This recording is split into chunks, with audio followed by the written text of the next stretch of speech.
Behold, how good and how pleasant it is for brothers to dwell together in unity. I'd like to tell you that maybe I had a vision one night in the middle of the night and the Lord was leading me to do this, but it really didn't happen that way.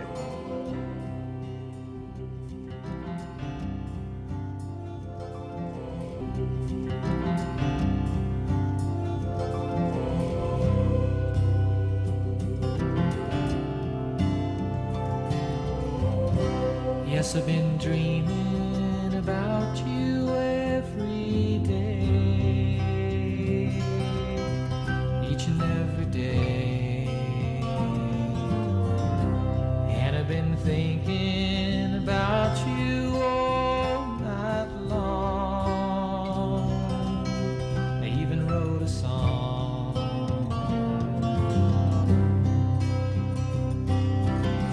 just to try to tell you how I really feel, to make you understand my love is real, that you're on my mind all the time. I wish to God you were mine once again.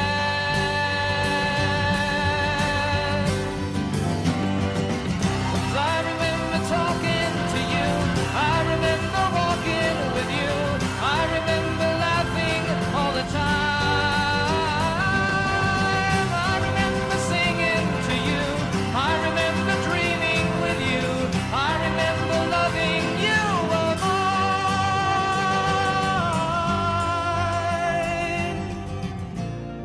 Now the days seem so long, I can't face a night all alone. I beg you please, won't you please come home? I shall not seek, and I will not accept the nomination of my party for another term as your president. Senator Robert Francis Kennedy died at 1:44 a.m. today, June 6, 1968. My mother-in-law, Virginia Hanna, suggested, Jim, why don't you do a boys' camp? And I said, wow, I really never thought of it. It was probably a harebrained idea and one that wasn't really fully thought through at the time. The fact that he didn't know what he was getting into is what made it fun for him to consider it. We had heard of Virginia Prettyman, who at the time was a teacher at Wellesley in Wellesley, Massachusetts. And she owned a sizable piece of property. So we drove up here, and there, nestled like jewels in the crown, were these two beautiful little lakes. And so I looked at Libby, and she looked at me, and said, this is it. The next Monday, I called, so I said, Miss Prettyman, I'd like to introduce myself. My name is Jim Miller. I'm director of Camp Greystone. I'm going to be up in the Boston area and wondered if I might drop by and introduce myself since I'm one of your neighbors. And I'll never forget, I was by myself. She received me warmly and we started talking, and then that's when I popped the real reason for wanting to meet her. And so she said, well, I've never really thought about selling any of my property. I said, how much do you think you'd want for this? And so we had the idea of a fair price of maybe $200 or $250 an acre. She had the idea of a fair price of maybe $800 or $1,000 an acre. And I can't tell you what a sinking spell I had, because I just knew that the Lord had led us here and this was a place for the camp. And then a funny thing happened. There was a group of jail inmates down on the Green River Road working, and one escaped. And this guy was declared an outlaw by the governor. And Miss Prettyman called me, and she said, Jim, I've been thinking over your offer. It's woefully inadequate, but on the other hand, I would like to have a camp up here. And also, we would just love to have some people up here because they were getting ready to leave the mountain until this convict was apprehended. And so she says, so I've decided to accept your offer. Yeah.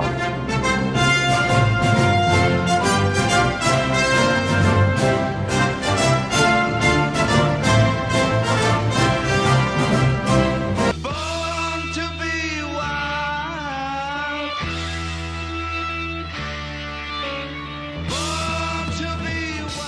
set about building these cabins, and that would be the first thing we'd start on while the dining room plans were being developed. And so we put this underway. On February the 1st, we had the excavation for the dining room. We had the concrete poured for the foundation. It was February the 6th when we started getting the snow.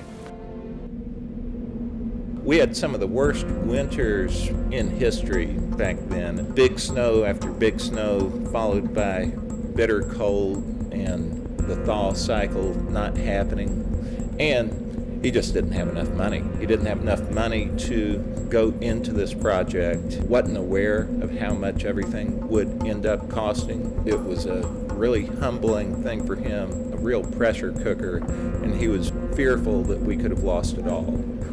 We needed 11 cabins. We didn't have but only 4 built. The dining room, not one piece of wood had been put together. But the stable wasn't even cleared for the horses. We had excavation for the athletic field and the tennis courts, but that was red clay. So we were leveraged to the hilt.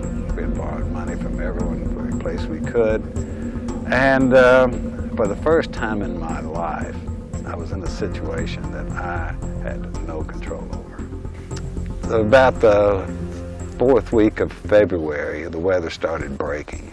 I couldn't find any carpenters. One of God's good men, his name was Ralph Bedingfield. I said, Ralph, is there any way you could come? He said, well, and I maybe get if my brothers to come too. And I said, well, that'd be great. He said, how many brothers do you have? He said, 5. That spring of '69, Jim was putting all the pieces together for Falling Creek Camp, and there were so many pieces, and this was a machine that had never been built. I had built the camp for 100 campers. The 1st of March, we had 13 campers enrolled. I don't have much of a promotion film. It was an old Super 8 reel-to-reel film. And I bought NFL Great Moments. This is a story of previous NFL football teams. So I put that in there because I was going to have an athletic program featuring football conditioning. That was part of the program that year. That's how desperate I was for program. And then we had a picture of some of the cabins done from a very vantage point to show the beauty but none of the roughness of the cabins. And so when we opened the camp the first year, we prayed for 100 boys and we had 113. I think it was more individual driven than program driven. It was all about the counselors.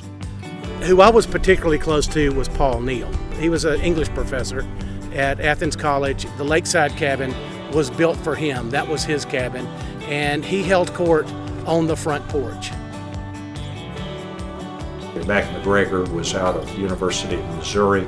Jim McGregor was one of those take charge. You know, when we got here, he had these wonderful schedules done, not taking into account that, you know, the barn wasn't quite finished and the horses weren't quite ready. We were still working on the swimming docks. When we got here, the only thing that was built was the dining hall. The swim docks weren't built. There were no steps going up to where the cabin area was. And when we went up to the cabins, even they weren't finished. The day we arrived, there were people hammering roofs onto the cabins.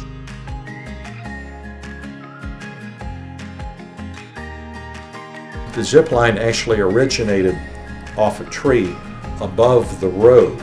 So when you jumped on that zip line, you actually crossed a good stretch of land before you reached the edge of the water. So you really didn't want to fall off prematurely. This bridge right over here that's very wide, it was 2 planks across the gully, basically. Somebody would get in the middle of the bridge and another boy would jump on the back of it. And the planks became like a trampoline. When we opened the camp for the first year, we had horseback riding to be announced, tennis to be announced. So our first week was landscaping and also gardening.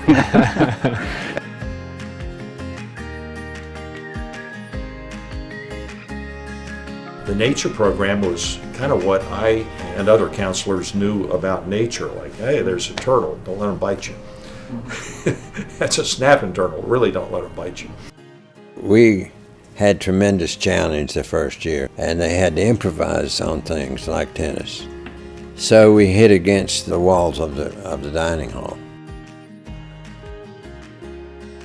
The horses, we started the riding program, but we tied them to trees. No running water in the cabins. There was no electricity in the cabins. Each cabin had a small kerosene type lantern.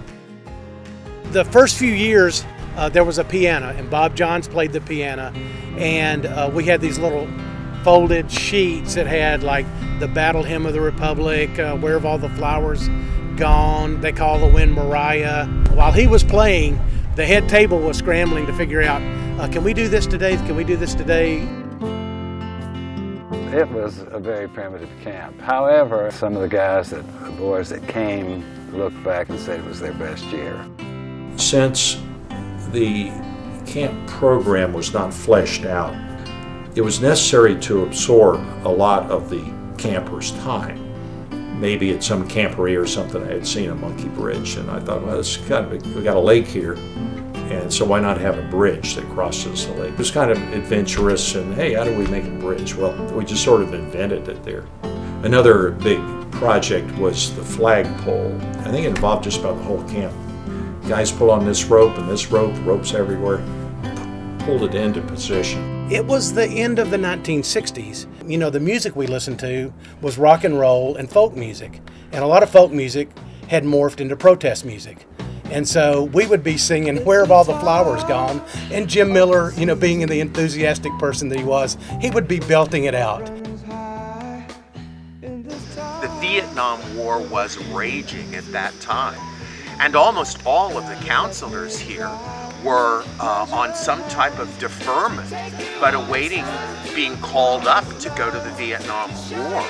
In the middle of the summer, there was a counselor, his name was Butch Riggs. And one morning, Bob Johns went to the piano and he began playing the Irving Berlin song, This Is the Army.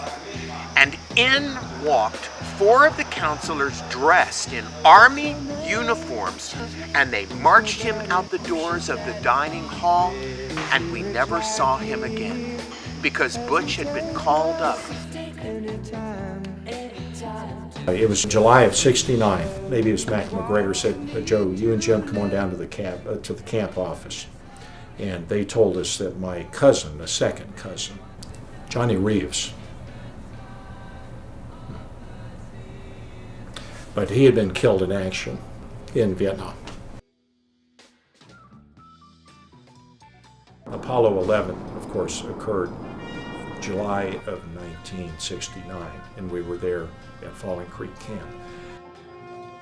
Jim was, you know, commuted to camp every day, had made arrangements to bring a TV up. We hung a big flag right above the serving area, you know, going into the kitchen, and the TV was there. The whole camp was there watching it. If you can imagine the entire camp, which at that time, 120 or so, watching a screen that's literally about this big, black and white, a little portable television. You know, all you could see was kind of gray, a little white spot hopping across. But we had to stay up late for that. And that was fascinating for us to say, I saw, I watched the moon landing. It's one small step for man, one giant leap for mankind.